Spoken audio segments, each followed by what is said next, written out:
Welcome to the Jordan Maxwell Files. Please check Jordan Maxwell books on Amazon. This is a UFO story from John Keel's research. Enter Tad Jones, a rarity among UFO witnesses because of his very common name. A gentle, handsome man in his 30s, Mr. Jones was a deeply religious person who did not smoke or drink.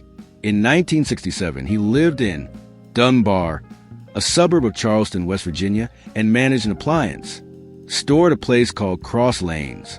Urbane, intelligent, and articulate, he was one of the most impressive UFO witnesses I have met in my travels.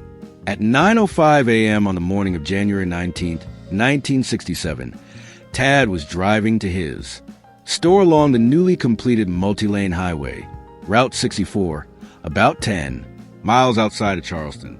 A large object was blocking the road ahead of him, and he first assumed it was a vehicle being used by a construction gang, still working on the highway.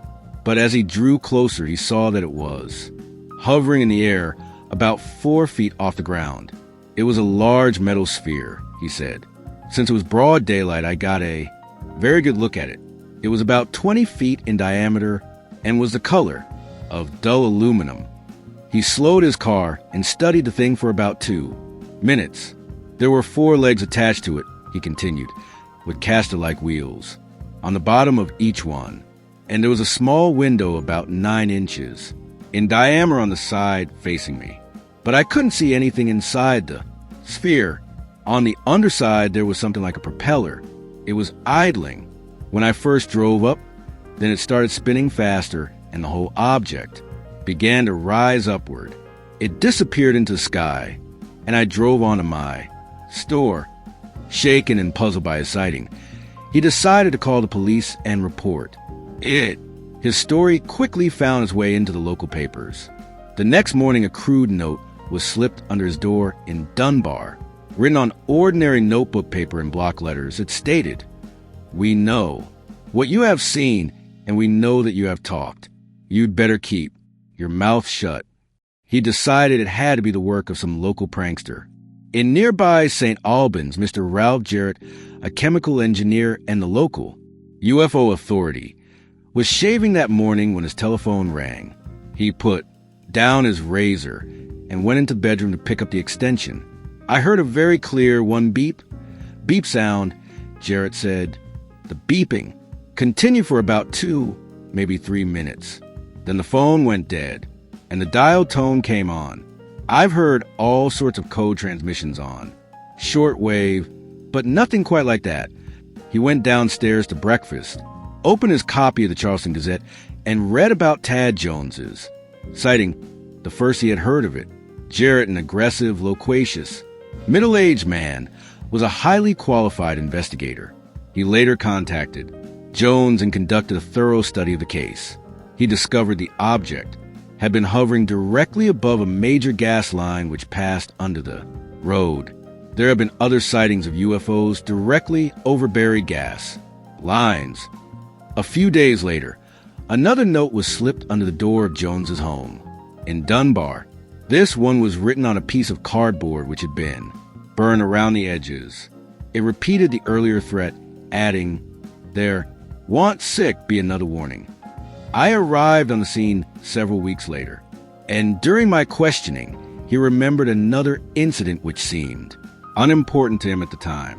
About a week after his sighting, he was driving along the same highway at the same tune in the morning when he came upon a man standing by the road in approximately the same spot where the sphere had hovered. Thinking the man was hitchhiking and was stranded in this isolated stretch of road, Jones slowed his truck and called out to him, "Want a lift?" The man did not reply, but merely waved him on.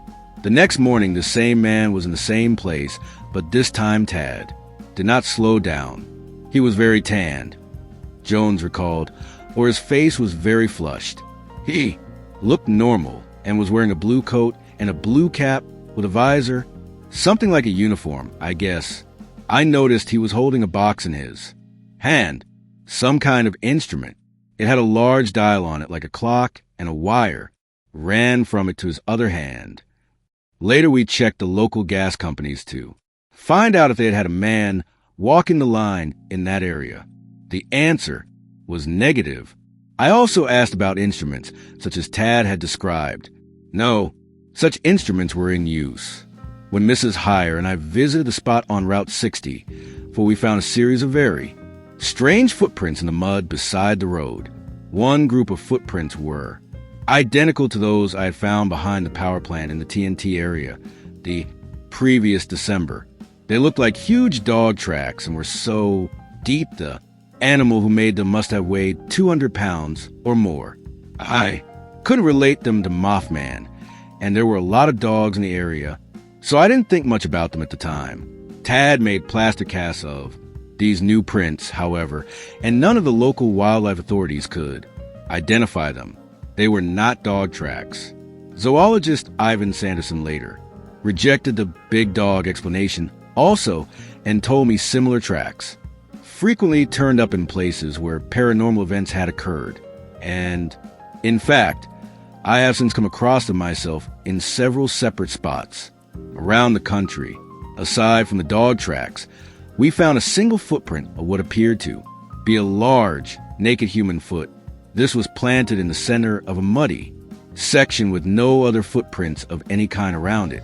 But a short distance away, I came across some old friends, a type of footprint that has appeared at many UFO sites around the country.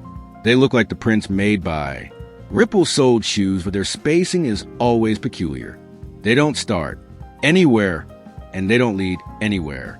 Ripple soles have been in fashion in the early 1960s, and then had faded out. I once owned a pair myself, but these phantom prints had a ridge around the edges. Years later, when the first men walked on the moon, I realized the photos of the prints left by there. Moonwalking shoes were identical to the footprints I had seen over and over again in my travels.